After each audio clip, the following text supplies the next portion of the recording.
Welcome back, everybody. So we're progressing. So as you can see, I've moved on. I've completed putting the crankshaft in. I've put the pistons in. I put the sump on, the oil pump, and I've actually done the provisional timing. When I say provisional timing, what I mean is that I timed the engine twice. And if you check out my other videos, you'll see that when I do it, and again, this is just my way of doing it, and it worked for some, maybe it won't work. What I'll do is, when I put all this on, I will find the top dead center of the camshaft. So I do have a video on how to do that. Sorry, I'm going to put my feet up here and they're so full of grease from the dripping engine. Like, no, I'm not doing it now. I'll find the top dead center of the cam. Now, which one do I use? I use the second one. The second one because that is the intake. Because that's when you want to open, so you want to know when that one is open. That's the intake that's pulling in, because that's the difference when it opens compared to the exhaust. Now, could you use the exhaust one? You could, but you'd have to know when it opens and when it's midpoint. So you have to look at your timing based on which cam you're using and figure that out, what number it is, and then have it relevance. Now, when I say what relevance is, the relevance is the crankshaft. We find the top dead center, I should say, when I find the top dead center of the cam, on the second one in, so the one in the middle, I'll find the top dead center. There is ways where you can put pressure on it to find pinpoint. I'm not worried about that. I just put, to be honest, when the tappets in, or lifters, whatever you want to call it, and when I put my gauge in and I hold a bit of pressure on it, I can still see where it goes over the lobe. So, like do the measurements, what I do, I go in the direction of the engine, I measure one, I let it keep going, max out and come back. When I get to that point again, whatever's right in the middle is pretty much exactly top dead center. Once I know where that point is, I'll move the cam to match and I leave it. I don't touch it. Then what I'll move on to obviously is get your top dead center of your crankshaft. So I get the top dead center number 1, to be honest, or 6. It doesn't make a difference because they're both on the same shaft, they're both on the same side anyway. So it doesn't make a difference if you do 1 or 6 when you find the TDC. But you want the TDDC, if I said that correct, the true top dead center. So again, I do the same system. I'll put it on and I'll just put the wheel on any spot, the degree wheel. I'll spin it around, and just before it gets to top dead center, I'll find a point, I stop it, I mark it, continue on past top dead center, get to the same marking point, whatever's in the middle is the top dead center. Once I have that, I will then rotate the crank to 110 degrees after top dead center. Now I have it set at 110. This is fully open. This is meant to be open at 110. If you do your intake, you'll see where it is. Based on the engine, which is whether it's your 18 degrees before and 58 after, or 10 degrees before and 50 after, so on and so forth, it always ends up at 110. So once you get your number, you set your crank to that, and then you put your chain on. The most important part about it is, obviously, other than make sure the cam doesn't move, is I don't use the stamped markings on the cam sprocket. Because I'm setting my own timing. So I don't want to rely on that because it can be off by a few degrees. I don't know. I'm putting it together, so I'm going to use my own. So if you ever see me and the stamps are on it, they could be all over the place. It's because I am picking my own. I'm setting this the way I want it to be set. So with that, remember you have 2 directions. You have 1, 2. So although in the book it tells you to have it a certain way, to me, when I have the chain on the sprocket and I go to line this up, as long as I put it on and the 2 holes line up absolutely perfect with the cam, that's where I'll put it in. And it absolutely went first time on this, like literally the first time I put it on, didn't even have to move one link. Didn't even have to move it once, just pure luck, I suppose. But if it didn't, then I have to move a link, I move it. If I go one way, it doesn't work, and I go the opposite way, it doesn't work, then I'll take it off and I'll rotate this literally 90 degrees. And I'll, instead of using, let's say, these 2, I'll use these 2. Maybe they'll line up a little better. Because are they exactly, let's say, I'm going to use a word that's probably irrelevant, perpendicular to the teeth? Most likely not. These are probably in line different to the teeth there, which you can play around with that and find out. You can find out which ones line up, but like, are you achieving anything? To be honest, no. Sometimes people go too much into it and it's irrelevant. It doesn't make a difference. as long as you're pretty much on it, because remember, you have the lag on the chain, so you do have a bit of play, but a few degrees as well. But if you're pretty much spot on that you don't have to rotate the cam whatsoever, then you're in a very good spot. Once you put it on, again, I do this pretty much just overhand, so to stop it moving. Because when I go to set the timing again, what it will do is I will then have the head on, I'll have the rocker on, the rocker will be gapped accordingly. So it's very important that you gap the rocker accordingly, because that sets preference to when it's fully open. Because you don't want to completely off, because you'll never know where it really is. So I make sure when I put it on, I gap it correctly, that it's exactly at the 10 thou, and then I can set the timing again. With that, because I haven't got too much pressure on it, I know I'm at 110, but how close am I to it? Like, it says 110, but I really could be anywhere between 107 and 113, let's say, give or take. Once you put pressure on the top end of it, then it will show a little different. Now again, there's other videos out there, and I know Ellen does it. He makes this, I was going to say contraption. He makes this little unit that sits on this and puts pressure on it and allows it to lift on. That's fine, well and good. Nothing against that with springs. Me, I don't feel it necessary to do that, because I like to set it here, and then when I gap it, I see where I am again. So I'm timing it twice to basically double check my work. But I time it with everything connected, because you can time it as perfect as you want and then put your rocker on and the rocker is off and it'll never run right, but you'll never know because you didn't check the timing again. So that's why I personally like to do it twice. I do it this way, and then I'll do it again when I have everything together. Anyway, so I'm literally at the point where I'm ready to put the head on, so I'm going to put a bit of paste around the edge. Some may agree, some may not, what kind of paste to use. Certainly not silicone. That's, yeah, no silicone.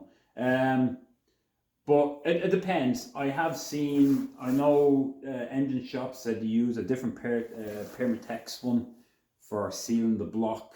But again, it's a silicone. I personally don't believe in silicone, only because once it breaks off and goes in there, it doesn't break down, which means it can clog anything. And that's a big issue. So like, I refuse to use silicone. So I still use the Permatex gasket sealer. And all I really do is the edge. I just want the edge, so basically between the studs and the outside, and I'll go around, all the way around, and I'll do the same on the bottom and on the top of the head, just enough to keep it sealed there. I don't want to put any in the middle. The reason why is I don't want the gasket to be sitting up, because it's recessed, especially on this one. I don't want it sitting up in the air.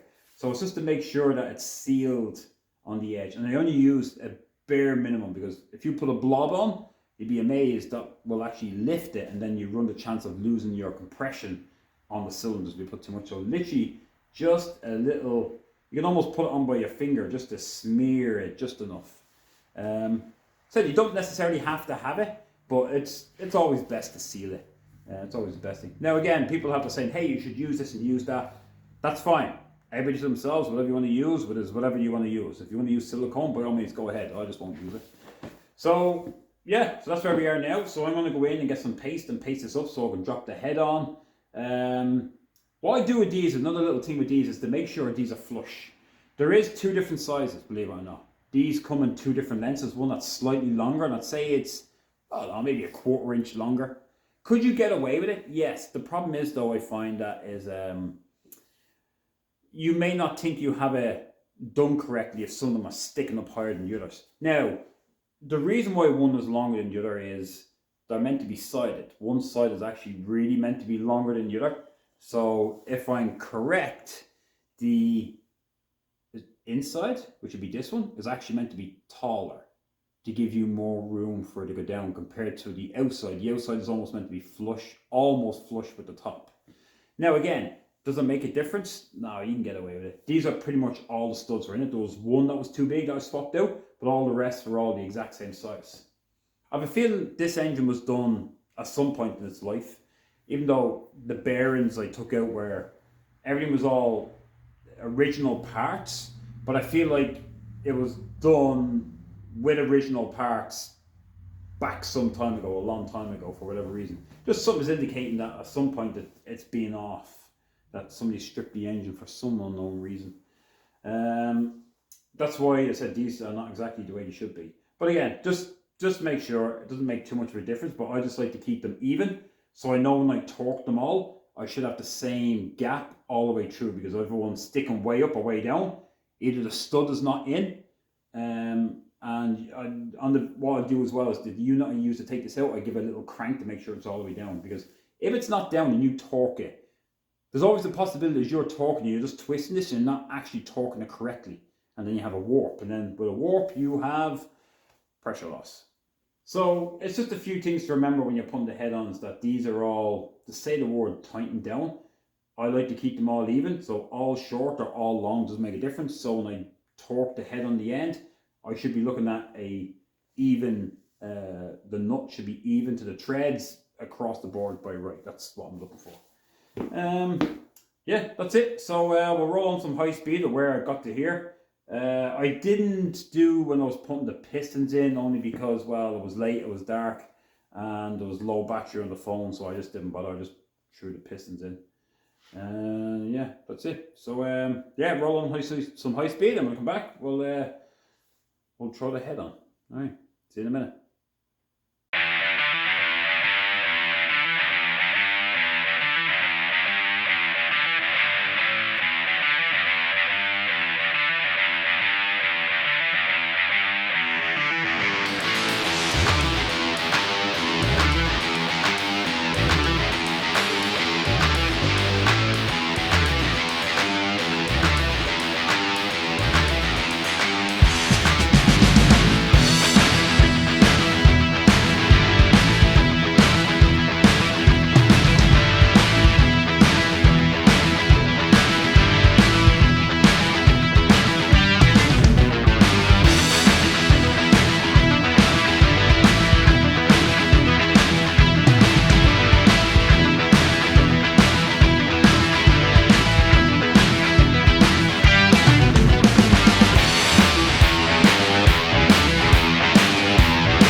Welcome back. So I'm just oiling up to put some tappets in, cam followers, whatever, lifters, whatever you want to call them. The thing I like to do is, I'll take this one back out, is I don't like to put oil in them yet when I'm timing the engine. And the reason why is, I don't want any discrepancy in how it sits. So it's one thing going to the side to make sure they're lubricated at the move, but I don't want oil underneath the push rod yet. Not until I have it right, and then I can oil them up, because it's not a moving part on there. Once there's pressure on the bottom, there's pressure on the bottom, so there doesn't necessarily need to be any oil in there, because it should always be pressurized. Now, I'm saying, people say, oh, you should have it oiled up. Yeah, there's nothing wrong with it, but just set the timing, because I don't want the, if I put oil, put it this way, because it's a cup, to say the word, it's a cup at the bottom, and I put oil in, and I put the push rod in, there has to be oil between the bottom of the push rod and the top of this, which means it can be lifted, which means there could be a couple of thou difference, and that could be the difference in, I don't know, it could be a degree or two. That's the difference between a better engine or not. So that's just me. I just like to leave them dry until I have everything in there. So I put some on the walls.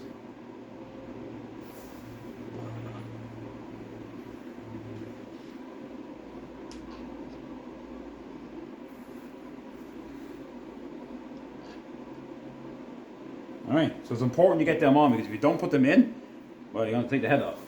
Alright, as you can see, I'll put a little layer on the outside, so I've already put the gasket on. It always depends if you have a recessed or not. If you're not sure which way the gasket goes, it can only go one way. These go this side. You can flip it over, but the tag for the recessed always goes to the back. So, what gasket is this? This is just a standard gasket. There is expensive gaskets out there. And personally, I found that the expensive one was very oily. It was like you didn't need to put any on, it was already pre-oiled. But honestly, I find these ones better. Personally, I find these better. Because although they're not expensive, they work. And if they work, especially when I put a bit of paste in, they glue down. The other one was just with the oil that's on it, and there's a name for it, and I cannot think of the style of head gasket, but it's like oily already. And what I find is that it's, I don't know, I feel like the compression is not right, because there's no grip, to say the word, but that's just me. Alright, so I have this on the head. I have the paste on the outside of the head, so I'm going to grab the head and we're going to slot it on.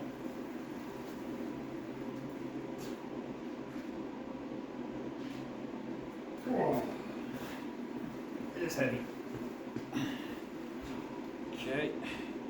Oh, the other important part is to make sure the head's the right direction. Okay.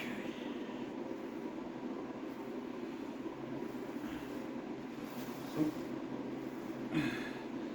I didn't put the plugs in this yet because I actually use it to my benefit.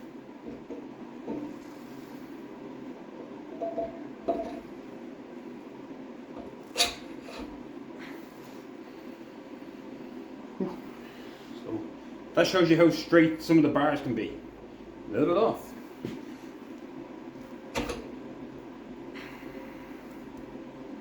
Now I'm going to put a bit of oil in there.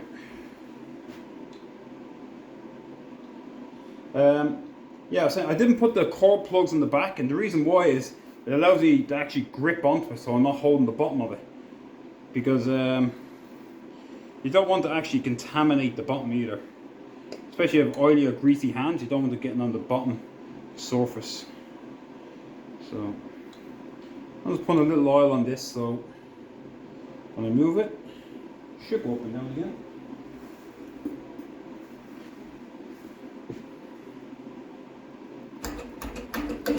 There we go. Beauty.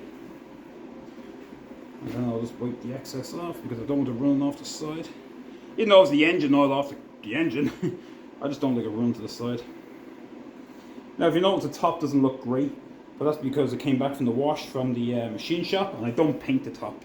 I used to paint along here as well, but I sort of stopped doing it because I don't know, I just found I didn't need it. Like I could actually, in all honesty, just cover these, the springs, and then paint the rest and have it looking nice.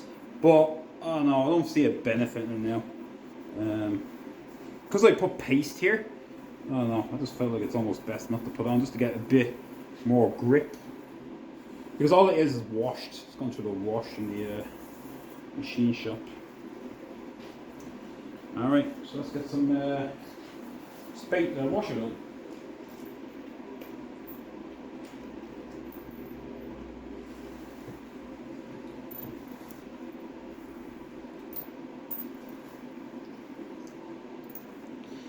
So this one here is an early tr6 engine. It is a CC, however the head is belonging to a 76.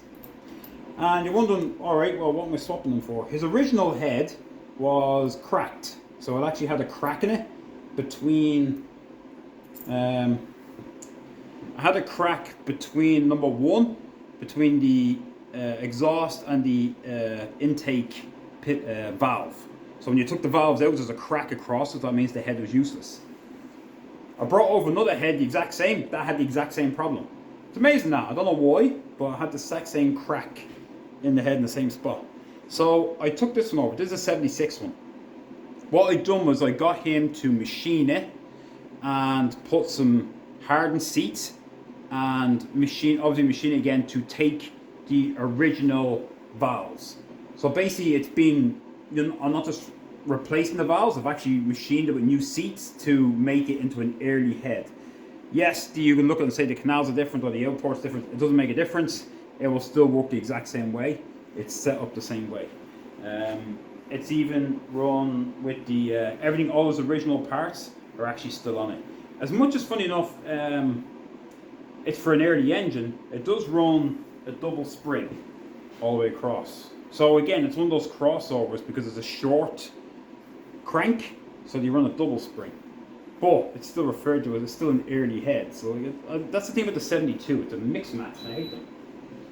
Like it's I feel like every engine is a bit of a Frankenstein because you don't know what it's actually meant to run. Is it an early cam, a late cam? Like they changed it. They changed the cam and they changed the valves for a different year, and yeah. Everything's a little wishy-washy.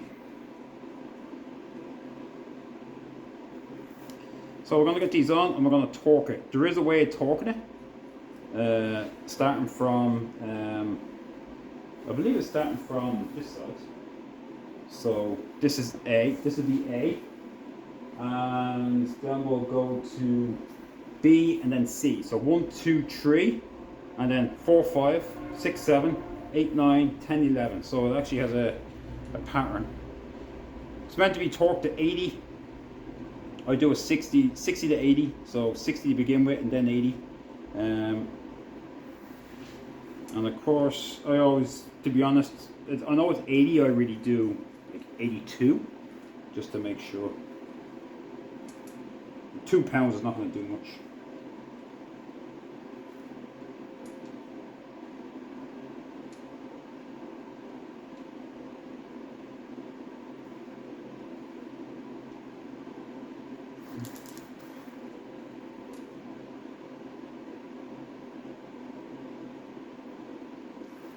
To watch out for some of these nuts because some of the treads stick in with it and they don't go down correctly. If they don't go down, I swap them out. So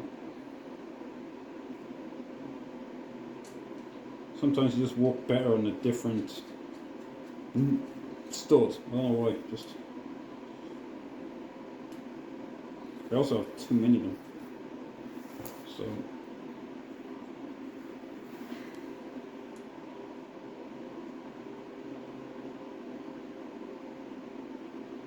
I don't like when you get stuck so quick. Alright. Let's do some torquing. So, I won't torque it to 60 yet, I'll just do it enough that it sit flat because I don't like to push too hard. As you can see with these when you go down, you see what I was saying about almost flush? So I'm going almost flush all the way across.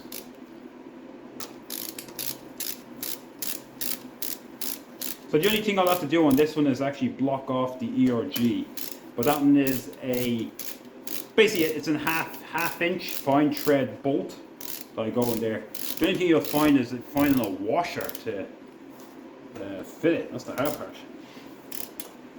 Because some of the bolts, the way they are, is like the bolt itself, the threads, the up at the top where the head is narrower. So it the washer either doesn't go over the threads, or when it does go over the threads, it's too wide at the top. So give me little things. That's where the ERG would go. And obviously, it pulls off the exhaust. It goes off the exhaust of 1, 2, 3, 4, number 5.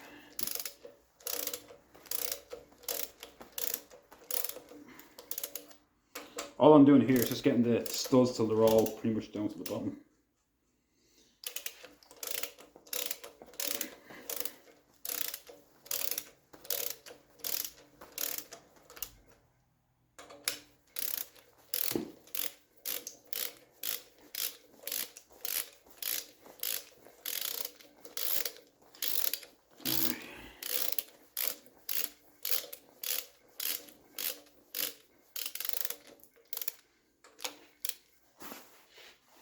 Bit of a process this, I should have speeded it up.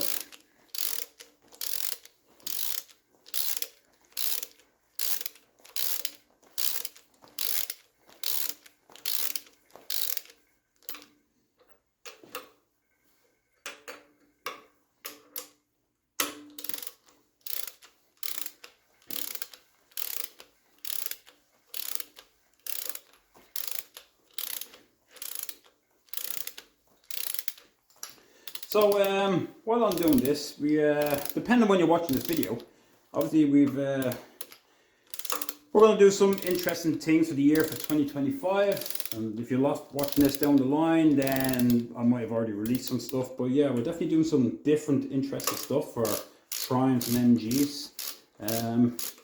Stuff that's made here in the way, like through tr6 parts. It's their own personal stuff. So like we're like the manufacturer of it. So. Definitely some interesting fit. Some people work, some people won't like it. I'll be modernising some things, which I think is the way forward in one way, but trying to keep it original at the same time. So if you're wondering which way we're going to torque it again, it's in the book if you ever want to do it. We start here on the exhaust side and we'll go, it's all lettered, so A, B, then I have to look at the book as well myself. A, B, C.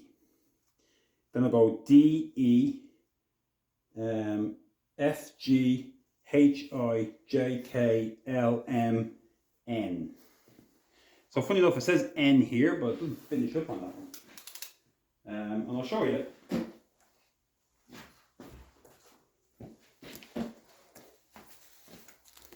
So in the book on this page, you'll see it and it actually shows you the direction it goes. So I'm facing this way.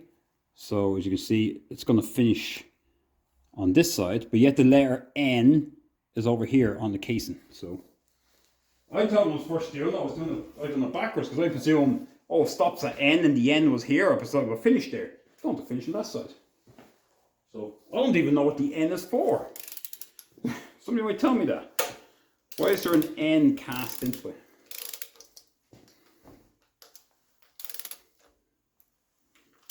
All right.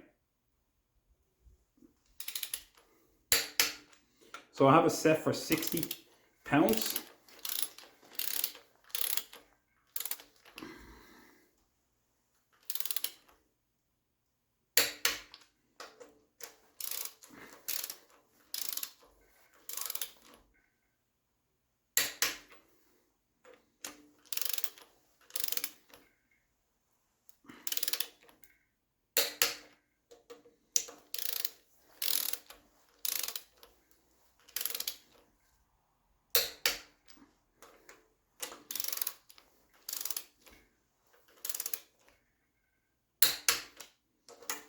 Again, this is where, like I said, I like to have the studs the same size, so I should see even all the way. The difference is though, like I had these studs pretty much flat with it, so you can see how much the head is starting to warp as you push the pressure from the inside out.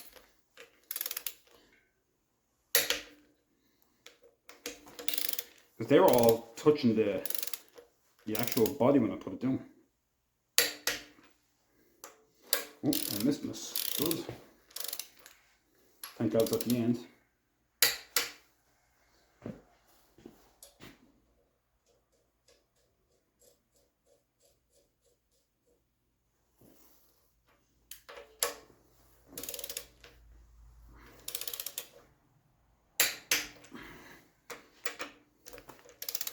And I don't know what you can see because this thing is moving.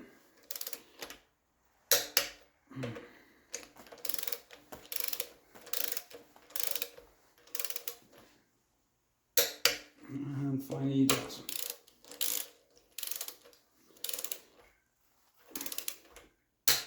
There you go. So that's the first round done. He knows moving. So I'm going to continue on and do it over again and torque it up to 82, because I like to do 80, and then we'll start putting all the rocker back on and everything, and we'll gap all that before we ever get near this timing. You can put that in now, but not worry about it, because I have to do the end play for the pedestal as well. So I guess roll on some more high speed while I assemble this with it ready almost to go into the back into the car. All right, see you in a minute.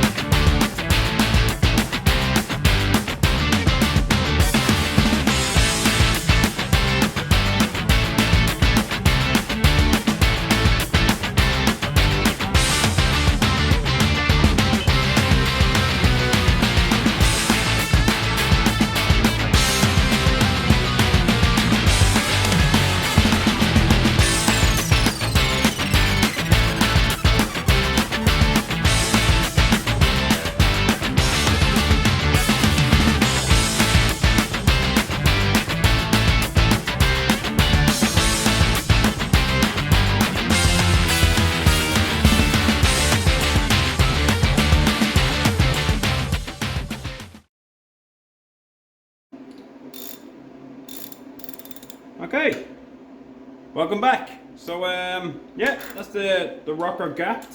So that's all done. I'm not sure if you can see in the camera, but you'll see all this, well, it looks orangey. It's actually chalk.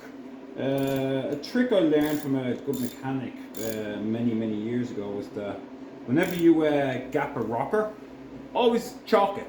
And the reason why is so you know which ones you've done. And that does play in. Just before I finished this, actually, I was marking them all, and I originally set them because they're all so off at the start. I set them, then I do it again. When I was doing the second time, I looked at the chalk marks that I put on this side, and I realized number 6 hadn't got any, so I realized I skipped it. So little things like that, because if you do it just the once and you don't check it, you can easily miss a rocker, and now the car runs terrible. But if you have the valve cover on it, you're never going to see that. So it can lead to misfiring, an awful noise, like well, say it's tapping. You can even do damage because it depends where it's set. So that's why I just put chalk along it. This tool, if you don't know what this one is, this is my little tool I have. You can get them in most auto shops in the world, Princess Auto. And it's just for taking studs out. So it will take a small stud, maybe from a quarter all the way up to maybe half an inch. And it's just for these, and it's the studs I use for the that go down for the cylinder head to sit on, and they're great. The only disadvantage is because they grip in, because this grips, it can leave a mark in it if it's too tight. So you try to avoid treads especially. But if it's too tight and I really have to crank this and it digs in, I toss them anyway. But yeah, great little tool because I can use it to help tighten these down. What else? So now that this is gapped, I can actually do the timing again. So that's why I haven't taken the timing gear off, because I'm going to redo it and I'm going to time it. Now, here's an important thing for me, is that when I time it again now, it's a little different. So, because you have to remember is that there's a 10 thou discrepancy between the rocker and the spring. So you have to allow for that when you time it again.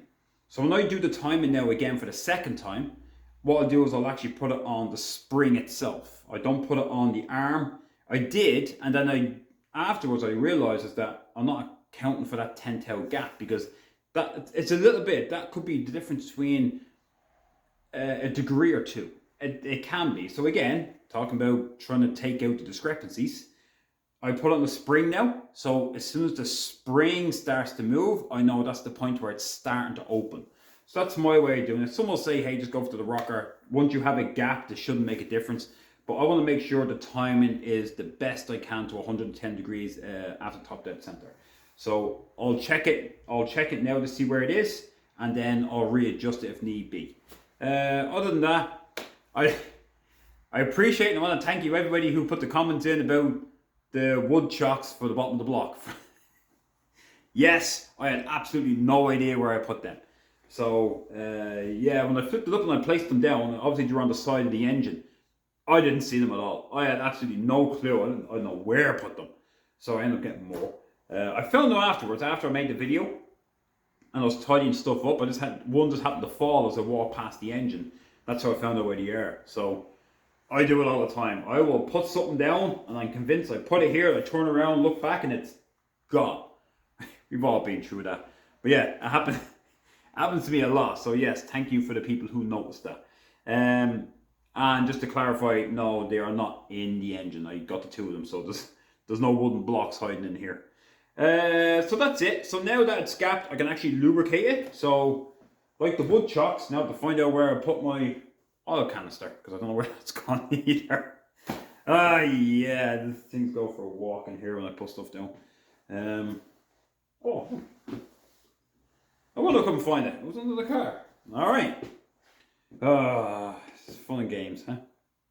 I do have three of these I have to be mindful. One is engine oil, one is differential oil, and the other one is ATF that I use for a number of different things. When I'm doing compressions and I put some ATF in the plugs. So anyway, now I can actually throw a bit of lubricant on it. I don't need too much, just enough to how do I say, wet the springs, wet the valves, and just a little bit down on the lifters, or the tappets, whatever you want to call them. There's all different names. And obviously it's important to put them as well on the rocker, on the spring. So obviously we want to get it as many places as we can. It will get around eventually, but I've done this and I've forgotten the sump wasn't on it, and it went right through. So yeah, make sure you have the sump on, you have some way of catching it. So, and if anybody wonders what oil I'm using, it's a standard 2050, nothing special. It's not a high zinc or anything, it's just to lubricate it, because to me, and for anybody who I've done the builds for, and they shouldn't and don't know, is when I do these builds, I usually put terrible oil or the cheaper oil in it to begin with, because even though it's rebuilt and the engine's washed and everything's sort of new, it's still full of stuff. It's still full of residue, dust, anything else that's still picked up. So the first couple of hundred, as the engine's starting to break in, that oil is basically acting as a flush. So don't use good oil when you get an engine build if you're doing it yourself or somebody's doing it for you. Just use the standard regular oil that you can get from Canadian Tire or, well, anywhere. Just to act as a flush. And same with the coolant. When you do your coolant, you're going to mix it, you're going to put it in, and then after your first about 500 kilometers thereabouts, change the coolant as well, because again, that's running around the engine, and then that's in there, it's going to wash around, so you want to try flush out as much as you can. So after runs, get a good flush in there, and that will make a big difference for when you actually put the good oil in and a nice fresh helping of coolant, and we should get a really good engine running. And again, while it's being done, re-gap the rocker. That will have to be re-gapped again, simply because, like I said, it's going to wiggle its way in, find the stresses, and everything's going to settle. No different than loading up a trailer and hitting the road. No matter how much you tighten it, within a mile, everything is loose again. Everything has to settle down. So these are no different. You have to settle down, so everything will have to be readjusted. There shouldn't be too much on it. You're not going to get, like, there's meant to be a 10 thou gap here. You're not going to get like 15 thou. Like, you may go from 10 to 11 to maximum 12, or it shouldn't tighten. Like, it should get looser by right, but it's always best just to go over it, just in case of me. So that's it for this one, and what we'll do is I have the eyes to put on, so I can actually lift it up in the air. I'm going to I'll redo the timing. So join me in the next video when we'll redo the timing and see how close we are to 110 degrees. So thanks for watching, and yeah, see you in the next part.